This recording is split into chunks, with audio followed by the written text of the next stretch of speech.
یہ سارے کے سارے جو ہیں فوج والے ابھی تک بھی طاقت انہیں کے پاس ہے، لیکن اب لوگ جان گئے ہیں، تو اس لیے میں سمجھتا ہوں ایک جاننے کا عمل بھی مشکل تھا، اور پنجاب ہمیشہ اسٹیبلشمنٹ کا ساتھ دے دیتا تھا۔ اب پہلی دفعہ آج اگر ووٹ پڑے تو اسٹیبلشمنٹ کو نہیں پڑیں گے، صحیح بات. بلکہ وہ اور پارٹیاں بھی اسی میں ماری نہ جائیں، تو اس لیے لوگ لیکن یہ ووٹ اس کو لینے نہیں دیں گے۔ آپ کہیں کہ الیکشن ہو جائے گا، سوال ہی نہیں پیدا ہوتا۔ یہ 3 مہینے میں 4 یہ مذاکرات ہو رہے ہیں کل سے، تو یہ ایسی ہے دکھاوے کے مذاکرات ہیں۔ تو جب سپریم کورٹ جو ہے وہ بھی آگے جا کے بیٹھ جائے گا۔ سارا سلسلہ ایسا چلا ہوا ہے کہ نظام کو وہ کنٹرول کر لیتے ہیں فوج والے، اور ان کو مجھے جب پوچھا تھا، آپ جیسے پوچھ رہے ہیں کہ بھائی باجوہ جا رہا ہے کون آئے گا، میں نے کہا ایک چور جا رہا ہے، جو آ رہا ہے وہ بھی چور ہے، حالانکہ وہ ہمارا سید ہے، ہاشمی ہے، لیکن میں سچ کہہ رہا تھا۔ جو نہیں بھی چور تو اس کو بننا پڑتا ہے۔ تو اس لیے جو یہ سمجھیں کہ جمہوریت کی جنگ فیل ہوگی، نہیں، وہ عوام کے اندر چیزیں سرایت کرتی جا رہی ہیں۔ عمران خان کو نہیں آنے دیں گے کسی صورت میں، لیکن جس کو بھی لائیں گے پھر وہ بھی آنکھیں دکھائے گا پہلے سے زیادہ۔ تو اس لیے جمہوریت تو آنی ہے، میں روز روشن کی طرح دیکھتا ہوں جمہوریت آنی ہے، لیکن اس وقت تک یہ ہماری اسٹیبلشمنٹ ہمارے ملک کو لوٹ رہی ہے، اور وہ اپنے پلاٹ لے رہے ہیں، ملک کو کھا رہے ہیں۔ دیکھیں نا، رحیل شریف نے ایک پلاٹ لیا، ایک پلاٹ وہاں لاہور میں دیا میاں نواز شریف نے، ایک پلاٹ وہ وہاں پہ DHA میں ایک پلاٹ کتنا تھا؟ 4 روپے کا۔ اب وہ تو اربوں کا ہے، کھربوں کا ہے۔ تو وہ ایسے کام شروع ہے، کہیں رکے تو پتہ چلے۔ اس لیے جمہوریت کی جنگ جو ہے، لڑنے والے اتنے طاقتور نہیں ہوئے، لیکن اس ملک کے سیاستدانوں نے لڑے ہیں بغیر تیر کے، بغیر تفنگ کے، انہوں نے ڈکٹیٹروں کو ہٹایا ہے، پھر دوسرا آ جاتا ہے۔ اس لیے جمہوریت کی جنگ کو یوں نہ سمجھیں کہ کمزور ہو گئی ہے، وہ طاقتور بنتی جا رہی ہے۔ انشاءاللہ بہت جلد ایک پیور خالص جمہوری دور آئے گا، وہ پاکستان کی ترقی کا اور عوام کی ترقی کا۔ دیکھیں نا، جب تک عوام کو وہ ترقی نہیں کرتے تو یہ اوپر کے بیٹھے ہوئے وہ خواہ سیاستدان ہوں، خواہ بیوروکریٹ ہوں، خواہ جرنیل ہوں، وہ ایک سے اقتدار لے کے دوسرے کو دے دیتے ہیں، تو غریب آدمی کی تو سے ہی نہیں ہے، بات ہی نہیں ہے۔ لیکن یہ وقت آئے گا اور بہت قریب آئے گا، اس کے لیے ہم جنگ بھی لڑ رہے ہیں۔ اب اندازہ کریں، میری 15 کروڑ 16 کروڑ کی جائیدادیں انہوں نے گرا دی ہیں، کوئی اس کے خلاف ان کا کو کیس نہیں ہے۔ وہ میری کاٹن فیکٹری، میرے وہاں پہ جو یہ ویئر ہاؤسز تھے، میرا وہاں پہ یہ مرغیوں کا جو کیا کہتے ہیں شیڈ تھے، بڑے شیڈ، شادی گھر ہمارے سب آ کے وہ پڑا ہوا ہے ملبہ، آپ کے ساتھ یہ مخدوم رشید تھانے کے سامنے پڑا ہوا ہے، اس کو کھڑا ہو کے جا کے دیکھے نا، تو چلو یا تو جب بتائیں کہ کوئی وجہ ہے، نہ کوئی کسی نقشہ نہیں ہے آپ نے منظور کرا ہے۔ بھائی آج سے جو 40 سال پہلے کاٹن فیکٹریوں کے نقشہ کون بناتا تھا؟ رواج ہی نہیں تھا، لیکن نہیں تھا، اگر نہیں بھی تھا تو سیل لگا دیتے، صحیح بات، جرمانہ کر دیتے اس کو۔ ایسے کہ جو مسجد ہے اس میں ایسے گرایا ہے کہ آپ پہچان بھی نہیں سکیں گے. تو مجھے تو اس کی بھی پرواہ نہیں ہے. اب کیا شہباز شریف مجھے اس کو آ کے مجھے کمپنسیٹ کر لے گا؟ سوال ہی ان کو مار دیں گے وہ. میں وہ لڑائی لڑ رہا ہوں جس میں نے جیتنا ظاہری طور پہ جیتنا کوئی نہیں ہے. تو آپ اندازہ کریں میرے بینکوں میں سے 1.5 کروڑ اٹھا کے لے گئے ہیں. اچھا. ہائی کورٹ نے کہا ہے تو ڈے لائٹ ڈکیٹی ہے. اب وہ انہوں نے ہمارے حق میں فیصلہ کر دیا ہے اچھا. لیکن وہ ہمیں اتنی جلدی تو نہیں ملیں گے. ہاں وہ ٹائم لگے گا، ان کا اپنا تو پیسہ ہے نہیں ان کے ہاں پاس. نہیں، وہ بینکوں کا پیسہ ہے لیکن یہ نہیں دیں گے. ہم تو وہ الیکشن وہ کیسز بھی جیت گئے ہیں سارے کے سارے، لیکن نہ وہ ہماری جگہ. یہ اس لیے میں بتا رہا ہوں کہ میں نے اتنا انہوں نے نقصان کیا. تو دوسرا کوئی جمہوری حکومت یہ ہوتی تو کہتے یار تمہارے ساتھ بڑی زیادتی کی ہے. تو وہ ان کی ضرورت ہی نہیں ہے، یہ انہی کے ہی ہیں. ان کی گورنمنٹ تو گر پڑے گی. کیونکہ میں چپ نہیں کی، میں نے تو روزانہ کہتا ہوں کہ یہ نقصان ہمارے ملک میں جو ہو رہا ہے پورا، میرے مقابلے اس کے مقابلے پہ یہ کیا نقصان ہے؟ ذاتی طور کے لیے نقصان ہے، لیکن اگر ہمارے ملک کی جو روز کا نقصان ہو رہا ہے زر مبادلہ کا، چیزوں کا، تو وہ ملک کو روزانہ ڈبو رہا ہے. اس سے نکالنے کے لیے ہمارے دوست ممالک نے بھی مدد کی ہے اور انہوں نے بھی کی ہے. لیکن اگر یہ لوگ جو ہیں وہ سارے قرضے کھا جائیں گے تو غریب آدمی کے بھرنا تو غریب آدمی نے ہے. مہنگائی کی صورت میں، چینی کی صورت میں، گندم کی صورت میں، ہر چیز مہنگی ہوگی. کپڑا مہنگا ہوگا، ہر چیز ہے اور مہنگی ہوگی. پیٹرول مہنگا ہوگا، کبھی نیچے کر دیں گے کبھی اوپر کر دیں گے. تو یہ ایک صورت حال ہے جو اس میں سے قوم گزر رہی ہے. لیکن انشاءاللہ جمہوریت کا سورج انشاءاللہ طلوع ہوگا.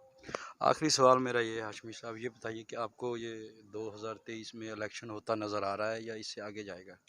دیکھیں الیکشن جو ہے ہماری بھٹو صاحب کو وہ بہت پاپولر تھا، تو بھٹو صاحب کو انہوں نے پکڑ لیا. کیسز ایسے ہی ہوتے ہیں کہ وہ اس نے اس کو احمد رضا کے باپ کو، نواب محمد احمد کو، گاڑی آئی ہے تو اس کو مار دیا ہے. وہ قتل کا مقدمہ بھٹو نے کہا لگا دو، FIR لکھ دو. اس کو نہیں پتہ تھا کہ پیچھے فوج بھی بیٹھی ہے. انہوں نے اسی FIR پہ اندر کر دیا. جب پہلی دفعہ ایک دفعہ رہا کیا تو وہ پورے لاہور کی سڑکوں پہ سیلاب آ گیا تھا بھٹو کے حق میں. انہوں نے مارا ہے ہر ایک کو. انہوں نے کہا یار یہ تو جیت جائے گا، تو انہوں نے الیکشن ہی ختم کر دیا. مجیب شیخ وہاں سے جیتا تھا، رزلٹ آ گئے تھے، اس کو وزیر اعظم کا اعلان بھی کر دیا گیا تھا. پھر انہوں نے کہا نہیں یار یہ تو فوج کو نہیں مانتا. پاکستان کا مخالف نہیں تھا. میں تو گیا تھا اس وقت ہی بنگلہ دیش میں بنگالیوں کے ساتھ. میں نے اپنے آنکھوں سے دیکھا کہ بنگالیوں کی جو لاشیں ہیں وہ دریا کے کنارے پڑی ہوئی تھیں. میں نے فوجی سے پوچھا، انہوں نے کہا جی میرے بیٹ میں نے کہا ہے کئی دن ہو گئے بنگالی نہیں مارا. 7 گولیاں مار کے وہ بنگالی کو بہت مارا ہم نے. پھر وہ الگ ہو گئے بیچارے، ورنہ صرف اسمبلی بن گئی تھی، یحییٰ خان نے نام ہی لے لیا تھا تو پھر اجلاس بلانا تھا نا. اس کا اجلاس نہیں بلایا، پاکستان چلا گیا. ابھی یہاں پہ بھی اتنی جلدی یہ نہیں الیکشن کرائیں گے. ان الیکشنوں کو انہوں نے کرا کے عمران خان کو دوبارہ وزیر اعظم بنانا ہے. اور عمران خان نے بھی غلطیاں کی ہیں، بے شمار کی ہیں. وہ اسٹیبلشمنٹ کا بندہ تھا، اتنی بڑی لڑائی لڑ نہیں سکتا تھا. اس نے پھر کوئی جو خزانوں کو لوٹ پاٹ کے اندر بھی اس کی پارٹی نے کوئی کمی نہیں چھوڑی. تو عمران خان کو سوچنا چاہیے تھا، یار جب میں نے لڑنا ہے، میرے ساتھ تو اسٹیبلشمنٹ لڑ پڑی ہے، تو میں کوئی چیز کسی کو کھانے نہیں دوں گا. اسے سب جو دوستوں کو بھی چھٹی کر دے دی، کھاؤ پیو. میں تو یعنی شہد ہوں نا، میں مجھ سے زیادہ اور عمران خان کا دوست کون ہے جس کو لینے کے لیے بھی وہ ایئرپورٹ پہ آتا تھا. میں نے کہا یار تمہوں نے جو کام شروع کیا ہے میں نہیں بیٹھ سکتا. تو اس لیے اب اس کو اقتدار کیوں دیں وہ؟ حالانکہ ووٹ، میں تو کہتا ہوں آئین کہتا ہے 90 دن کے اندر الیکشن کرا دو صوبائی اسمبلیوں کے. نہیں ہوگا. 223 میں شاید کوئی یہ نہ اس سے کوئی نکل آئے راستہ، لیکن میں سمجھتا ہوں کہ الیکشن بہت دور ہے، ابھی بہت دور ہے. اچھا، آخری سوال میرا آپ سے کہ آپ کو اس بات کا دکھ کب ہوا تھا پی ٹی آئی جوائن کر کے یا پی ٹی آئی چھوڑ کر؟ مجھے یہ دیکھیں، عمران خان نے مجھے گھر آ کے مجھے شامل کیا. میں نے اسے کہا کہ بھائی میں مسلم لیگی ہوں، پارٹی نے میرے ساتھ زیادتی کی ہے، انہوں نے مجھے ایک طرف ڈال دیا ہے.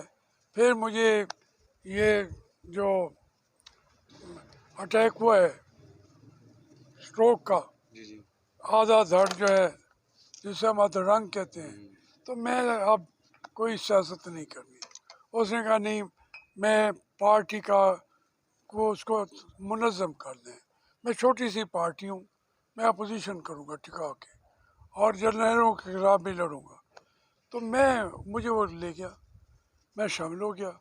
پھر جب اس کو میں نے دیکھا اس کی ساری باتیں، تو میں نے کہا عمران خان، جب اس نے اسمبلی پہ چڑھائی کر دی کہ ہم نے اس کو پارلیمنٹ پہ قبضہ کرنا ہے اور جرنیلوں کے کہنے پہ، میں نے کہا یار یہ میں نہیں کر سکتا. میں اس اسمبلی کے قائم کرنے کے لیے ساری زندگی لڑا ہوں، تو آج میں اس کو خود جا کے قبضہ کر کے بیٹھ جاؤں، اس لیے میں آپ کے ساتھ کھڑا نہیں ہو سکتا. میں چلا آیا. نواز شریف نے پھر مجھے کہا، جب وہ ان کا مقدمہ چل رہا تھا، تو اس کو سزا ہونے سے ایک دن پہلے میں مسلم لیگ میں جا چکا تھا. میں نے کہا میاں نواز شریف صاحب، میری صحت بھی اجازت نہیں دیتی، میں سیاست سے ریٹائر ہونا چاہتا ہوں. تو نواز شریف نے کہا کہ خدا کے لیے آپ کی اب ضرورت ہے، جو جنگ آپ لڑ رہے ہیں یہ تو کوئی اور پھر نہیں لڑ سکے گا.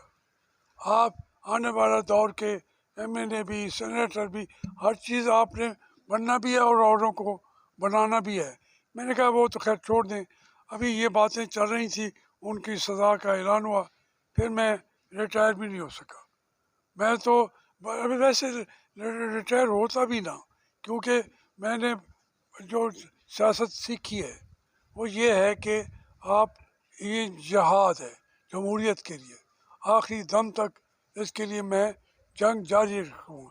لیکن اب جو میں بیٹھا ہوں، وہ نواز شریف نے بار بار مجھے کہا، تو میں دوبارہ مسلم لیگ کے اندر اتنا محتاط حریک تو ہوں بھی نہیں، ہو سکتا بھی نہیں. جسمانی طور پر بیماریاں ہیں، پھر بائی پاس ہو گیا ہے، پھر چلنے پھرنے میں بھی دقت ہے، لیکن وہ جنگ میری جاری ہے، جس کی وجہ سے میرا گھر آ کے گراتے ہیں، ورنہ میں ان کا کر کیا سکتا ہوں. صحیح بات. تو اس لیے مجھے دکھ ہوا تھا جب میں نے مسلم لیگ چھوڑی تھی. جب میں نے وہ دیکھیں، میں دونوں دفعہ میں نے تھا، میری بیٹی بھی تھی، ہم نے دونوں دفعہ پہلے استعفیٰ دے دیا کہ یہ آپ کی ٹکٹ میں لڑ رہا تھا میاں صاحب، یہ آپ کی سیٹ، یہ میری بیٹی کی سیٹ. جب پھر عمران خان سے لگوا تو بھی میں نے کہا کہ میں تمہارے ساتھ کھڑا نہیں ہو سکتا، یہ